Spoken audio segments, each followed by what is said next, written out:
Hello മച്ചന്മാരെ, എല്ലാവർക്കും ഏറ്റവും ഒരു ട്രെയിലർ റിവ്യൂലേക്ക് കഴിഞ്ഞ ദിവസം നമ്മൾ എറണാകുളം കാത്തിരുന്ന പൃഥ്വിരാജ് സുകുമാരൻ്റെ ആടുജീവിതം എന്ന് പറയുന്ന മൂവിയുടെ ട്രെയിലർ റിലീസ് ചെയ്തിരുന്നു. അപ്പോൾ അതിനെക്കുറിച്ച് ഡീകോഡിംഗ് ആയ ഡീറ്റെയിൽ റിവ്യൂ ആണ് നമ്മൾ പറയാൻ വേണ്ടി പോകുന്നിട്ടുള്ളത്. ചിത്രത്തെക്കുറിച്ച് പറയുന്ന ഒരുപാട് നാൾ കാത്തിരുന്ന ചിത്രം തന്നെ. എനിക്ക് തോന്നുന്നു മലയാള സിനിമയുടെ അല്ലെങ്കിൽ പൃഥ്വിരാജ് എന്ന് പറയുന്ന നടൻ്റെ തലവരം മാറ്റാൻ ചാൻസ് ഉള്ള ചിത്രം തന്നെയായിരിക്കും ആടുജീവിതം കണ്ടപ്പോൾ എനിക്ക് അങ്ങനെയാണ് തോന്നുന്നത് ട്രെയിലർ കണ്ടപ്പോഴും. എന്തായാലും നമുക്ക് ട്രെയിലറെ കുറിച്ചൊന്ന് കണ്ടു നോക്കാം, എന്നിട്ട് അതിനെക്കുറിച്ച് ഡീറ്റെയിൽ ആയി നിന്ന് സംസാരിക്കാം. ബായോ.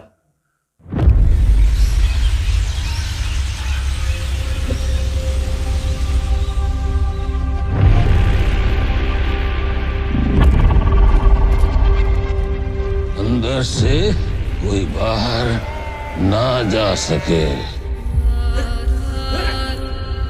अंदर से कोई बाहर ना जा सके.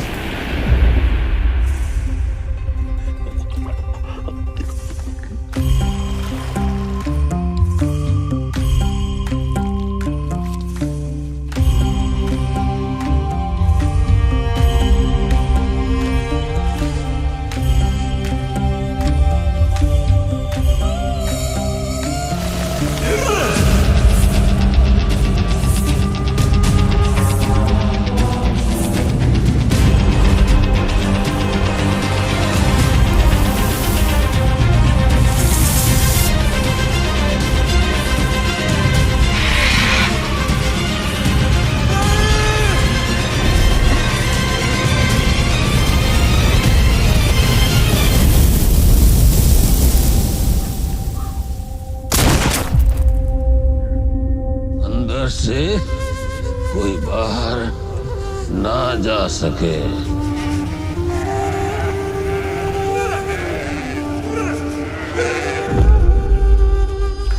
അത് നമ്മൾ ട്രെയിലറിൽ കണ്ടു. ട്രെയിലറിൻ്റെ ഏകദേശം ഡ്യൂറേഷൻ തന്നെ 1 മിനിറ്റ് 33 സെക്കൻഡ് ഡ്യൂറേഷൻ ആയിട്ട് വന്നിട്ടുള്ളത്. ആടുജീവിതത്തിനെ കുറിച്ച് പറയുമ്പോൾ നമ്മൾ ബെന്യാമിൻ്റെ ആണ് ഇതിൻ്റെ സ്റ്റോറിയായിട്ട് യൂസ് ചെയ്തിട്ടുള്ളത്. നജീബ് എന്ന് പറയുന്ന ആ ഒരു ചെറുപ്പക്കാരൻ്റെ ദുബായിൽ എത്തിപ്പെടുന്നുള്ള കാര്യങ്ങളൊക്കെയാണ് മുന്നോട്ട് പോയിട്ടുള്ളത്. നമുക്കറിയാം, അതായത് റിയൽ ലൈഫ് അല്ലെങ്കിൽ ഒരു ആളുടെ വ്യക്തിയിൽ നടന്നിട്ടുള്ള നോവലിനെ ആസ്പദമാക്കിയിട്ടാണ് ആടുജീവിതം നമ്മളിലേക്ക് എത്തുന്നത്. ദി ഗോഡ് ലൈഫ് എന്നൊക്കെ വേണമെങ്കിൽ ഇംഗ്ലീഷിൽ പറയാൻ വേണ്ടി സാധിക്കുന്ന ഒരു കഥ. അപ്പോൾ നമ്മുടെ നജീബ് എന്ന് പറയുന്ന കഥാപാത്രമായി ചെയ്യുന്ന പൃഥ്വിരാജ് സുകുമാരൻ കാര്യം നമുക്ക് എല്ലാവർക്കും അറിയാം. അപ്പോൾ അധികം റൂമിൽ എത്തിപ്പെടുന്നു. പിന്നീട് അതിൻ്റെ അതിജീവനത്തിൻ്റെ കഥ അല്ലെങ്കിൽ സർവൈവൽ ത്രില്ലർ എന്നൊക്കെ വേണമെങ്കിൽ രൂപത്തിലായിരിക്കും ഇതിൻ്റെ ഡയറക്ഷൻ കാര്യങ്ങളൊക്കെ എടുത്തു വെച്ചിട്ടുണ്ടെന്ന് എനിക്ക് തോന്നുന്നു. കാരണം നോവലിൽ വ്യക്തമായിട്ട് തന്നെ നജീബ് രക്ഷപ്പെടുന്നുണ്ടോ ഇല്ലേ എന്ന് എനിക്ക് പറഞ്ഞിട്ടുള്ള എനിക്ക് ഓർമ്മയില്ല. കാരണം കുറേ മുമ്പ് ഞാൻ വായിച്ചുള്ള കഥയാണെങ്കിൽ പോലും അതിൻ്റെ ഏകദേശത്തെ കാര്യങ്ങളൊക്കെ നമുക്കറിയാവുന്ന കാര്യം തന്നെയാണ്. അപ്പോൾ എന്തായാലും നജീബ് എന്താണ് അതിൽ അവസാനം രക്ഷപ്പെടുന്നില്ലേ എന്നൊക്കെ എന്തെങ്കിലും അറിയുന്നത് എന്തെങ്കിലും കമൻറ്റ് ബോക്സിൽ ഒന്ന് രേഖപ്പെടുത്തുക. ഇതിൻ്റെ ഡയറക്ഷനിൽ ബ്ലെസ്സിയാണ്. പൃഥ്വിരാജിനെ കൂടാതെ അമലാപോളുണ്ട് ഒരു ഇമ്പോർട്ടൻ്റ് ആയി കഥാപാത്രം ചെയ്യുന്നുണ്ട്. എനിക്ക് തോന്നുന്നു വളരെ കാസ്റ്റിംഗ് കുറഞ്ഞിട്ടുള്ള ചിത്രമായിരിക്കും ഒരു പക്ഷേ ആടുജീവിതം എന്ന് പറഞ്ഞിട്ടുള്ള മൂവി എനിക്ക് തോന്നുന്നു. കുറച്ച് ഒരുപാട് ഇൻറ്റിമേറ്റ് സീൻസൊക്കെ ട്രെയിലർ തന്നെ വ്യക്തം തന്നെ ആയിട്ട് കാണിക്കുന്നുണ്ട്. അതുപോലെ ട്രെയിലറെ കുറിച്ച് പറയുമ്പോൾ അയാൾ ഹിന്ദിയിൽ പറയുന്നുണ്ട്. എനിക്ക് തോന്നുന്നു പൃഥ്വിരാജ് സുകുമാരൻ എന്താ പറയുക മരുഭൂമിയിൽ അകപ്പെട്ടിട്ട് ഒരു ഗുഹയ്ക്കുള്ളിൽ എത്തുന്നൊരു ഭാഗമായിട്ട് കൈയൊക്കെ കാണിക്കുന്നുണ്ട്. എനിക്ക് തോന്നുന്നു വെള്ളം ഒന്നും കിട്ടാതെ തന്നെ കുറേ കാലങ്ങൾ ഒന്നും പറ്റാതെ അപകടമൊക്കെ പറ്റിയിട്ടാണ് ഇരിക്കുന്നു. ഒരു ഹിന്ദിയിൽ എന്തോ പറയുന്നുണ്ട്. പിന്നീട് അധികം ഒരു കാലുകൾ ചെരിഞ്ഞ് വെച്ചിട്ട് കാണിക്കുന്നത്. കാരണം ക്ഷീണിച്ച് അവശരായിട്ടുള്ളൊരു അവസ്ഥയിലാണ് കാണിച്ചിട്ടുള്ളത്. മുഖത്തൊരു കണ്ണാടിൽ മുഖം നോക്കുന്ന ഭാഗമായി കാണിക്കുന്നുണ്ട്. അപ്പോഴും തോന്നുന്നു അദ്ദേഹത്തെ രൂപം കണ്ട് ഞെട്ടുന്ന പാട്ടാണ് കാണിച്ചിട്ടുള്ളത്. അത് വളരെ ഹെൽത്ത് കുറഞ്ഞ് വളരെ എന്താ പറയുക ആരോഗ്യപരമായ പ്രശ്നങ്ങൾ സംഭവിച്ചിട്ടുള്ള കഥാപാത്രമായിട്ടൊക്കെ ഇതിൽ കാണിക്കുന്നുണ്ട് തുടക്കത്തിലൊക്കെ. പിന്നീട് അതിൻ്റെ ഇടയ്ക്ക് തന്നെ എന്താ പറയുക ഇവിടേക്ക് എത്തിപ്പെടുമ്പോഴുള്ള ശരീരമൊക്കെ ആയിട്ട് കാണിക്കുന്നുണ്ട്. എനിക്ക് തോന്നുന്നു കുറച്ചും കൂടി വണ്ണമായിട്ടുള്ള ഒരു പഴയൊരു ലുക്കിലേക്കും കാണിക്കുന്നുണ്ട്. എനിക്കൊന്ന് പാസ്പോർട്ടിൻ്റെ വിസ അല്ലെങ്കിൽ വിസ ഏജൻസിയുടെ അവിടെ എത്തിയിട്ടുള്ള ഭാഗമായിരിക്കാം ഒരു പക്ഷേ ഭാഗമായിട്ട് കാണിച്ചിട്ടുള്ളത്. അതുപോലെ തന്നെ അമലാപ്പോൾ ആയിട്ട് വെള്ളത്തിൽ കിടക്കുന്നൊരു ഭാഗമായി കാണിക്കുന്നുണ്ട്. എനിക്കിതിന് മുമ്പ് ആരോ പറഞ്ഞിരുന്നു ഇതിൽ പ്രത്യേകിച്ച് ആടുമായിട്ടൊരു ചെറിയ സീൻ കാണിക്കുന്നുണ്ട്. കാരണം എന്ന് വെച്ച് കഴിഞ്ഞാൽ എന്താ പറയുക പഴയ ഓർമ്മയിലേക്ക് അല്ലെങ്കിൽ സെക്ഷലായിട്ട് ഇന്ത്യൻ സീൻസും ഭാഗങ്ങളൊക്കെ ഇതിൽ കാണിക്കുന്നുണ്ടെന്ന് മുന്നേ തന്നെ പറഞ്ഞിരുന്നു എവിടെയോ വായിച്ചപ്പോൾ. എനിക്ക് തോന്നുന്നു അതായത് ആ മനുഷ്യൻ അവിടെ എത്തിപ്പെട്ടിട്ട് എന്താ പറയുക വേറെ രക്ഷയുമില്ലാതെ ഭാഗമായിട്ടാണ് ഇങ്ങനെ സീൻസൊക്കെ ഉണ്ടെന്നൊക്കെ പറയുന്നുണ്ട്. എന്തായാലും നമുക്ക് ചിത്രം ഇറങ്ങിക്കഴിഞ്ഞാൽ അതിനെക്കുറിച്ച് ഡീറ്റെയിലായി തന്നെ കാണാം. എനിക്ക് പക്ഷേ ഒരു പരിധി വരെയും അത് ശരിയാണെന്ന് തോന്നുന്നു. കാരണം ഇങ്ങനത്തെ ഒരു സീൻ കാണിച്ചതിൻ്റെ ഭാഗമായിട്ട് പിന്നീട് തന്നെ ഒരു ആടിയും കാണിക്കുന്നുണ്ട്. ആളുടെ കണ്ണിലൂടെയാണ് അദ്ദേഹം തന്നെ നോക്കി കാണുന്നത്. കാരണം മൊത്തം ഹെൽത്തും നോക്കിയാൽ മതി. അപ്പോൾ ഊരിലൂടെ പാമ്പ് പോകുന്ന ഭാഗമായിട്ട് കാണിക്കുന്നുണ്ട്. ലാസ്റ്റ് കുറേ മരുഭൂമി ഇങ്ങനെ പറന്ന് വരുന്ന കൊടുങ്കാറ്റ് വീശുന്ന ഭാഗമായിട്ട് കാണിക്കുന്നുണ്ട്. അവസാനം രക്ഷപ്പെടുമ്പോൾ അല്ലെങ്കിൽ സർവേയിൽ എന്നൊക്കെ കൊണ്ടാണ് ലാസ്റ്റ് ടൈറ്റിൽ എഴുതി കാണിച്ചിട്ടുള്ളത്.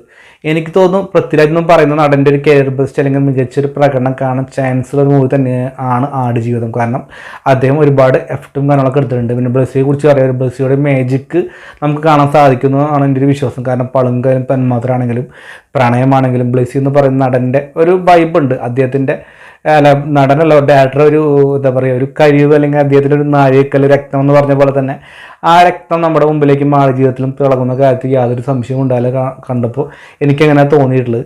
അതുപോലെ തന്നെ വിഷ്വൽസൈഡ് എടുത്ത് പറഞ്ഞ ഘടകം തന്നെയാണ്. തുടക്കം തന്നെ വിഷ്വൽസ് മീഡിയ തോന്നുന്നുണ്ട് വിഷ്വൽസൈഡ് ഒക്കെ എടുത്തിട്ടുള്ളത് പിക്ചേഴ്സ്. പക്ഷേ ആ വിഷ്വൽസ് ഒക്കെ കാണുമ്പോൾ തന്നെ വളരെയധികം നല്ല ഫ്രെയിംസ് ഒക്കെ കാണാൻ വളരെ നല്ല ചാൻസ് കാലിൽ തന്നെയാണ്. തിയേറ്റർ എക്സ്പീരിയൻസ് മസ്റ്റ് എന്ന് പറഞ്ഞ രീതി തന്നെ ആയിരിക്കാം എനിക്ക് തോന്നുന്നു. നല്ലൊരു ക്വാളിറ്റി തന്നെ കാണിക്കുന്നുണ്ട്. എനിക്ക് തോന്നുന്നു 1 മിനിറ്റ് 33 സെക്കൻഡിൽ തന്നെ ആ വിഷ്വൽസും ആ ക്വാളിറ്റിയും തന്നെ എടുത്ത് കാണിക്കുന്നത് തന്നെ നല്ലൊരു പ്രശ്നം സ്കിപ്പ് ചെയ്യാൻ സാധിക്കുന്നുണ്ട്. ഒരു പക്ഷേ ആ വിഷ്വൽസും അതുപോലെ മികച്ച പ്രകടനം തന്നെ രാജീവേട്ടൻ്റെ കയ്യിൽ ഉണ്ടാകുന്ന കാര്യം യാതൊരു സംശയമില്ല.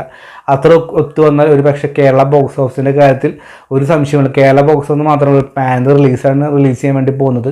അതായത് മലയാളം, തമിഴ്, തെലുങ്ക്, ഹിന്ദി, കന്നഡ ഭാഷയൊക്കെ റിലീസ് ചെയ്യാൻ വേണ്ടി ശ്രമിക്കുന്നുണ്ട്. അപ്പോൾ എന്തായാലും ഗംഭീരമായിട്ടുള്ള പൃഥ്വിരാജ് എന്ന് പറയുന്ന നടൻ്റെ ഒരു തിരിച്ചറിവ് അല്ലെങ്കിൽ അദ്ദേഹത്തിൻ്റെ ഒരു മികച്ച പ്രകടനം തന്നെ കാണാൻ സാധിക്കും. അപ്പോൾ തന്നെ ബ്ലസ്സി എന്ന് പറയുന്ന ഒരു തിരിച്ചറിവ് തന്നെയായിരിക്കും. എനിക്കൊന്ന് മലയാള സിനിമയുടെ ഒരു നാഴികക്കല്ല് തന്നെയായിരിക്കും മാറാൻ ചാൻസ് ചിത്രം തന്നെയാണ് ആടുജീവിതം എന്നാണ് എൻ്റെ ഒരു വിശ്വാസം. എന്തായാലും ആടുജീവിതം റിലീസ് ചെയ്യാൻ വേണ്ടി പോകുന്നു മാർച്ച് 28 ആടുജീവിതം റിലീസ് ചെയ്യാൻ വേണ്ടി പോകും. ഞാൻ എന്തായാലും ഫസ്റ്റ് ഷോ കാണാൻ വേണ്ടി ഞാൻ തയ്യാറാണ്. നിങ്ങളും തയ്യാറായെങ്കിൽ കമൻറ്റ് ബോക്സിൽ രേഖപ്പെടുത്തുക. അതുപോലെ തന്നെ ടീച്ചറിനെ കുറിച്ച് എന്താണ് അഭിപ്രായം രേഖപ്പെടുത്തുക. നമ്മുടെ ഇവിടെ ഇഷ്ടപ്പെടുന്ന സപ്പോർട്ട് ചെയ്യാതിരിക്കും. Bye friends.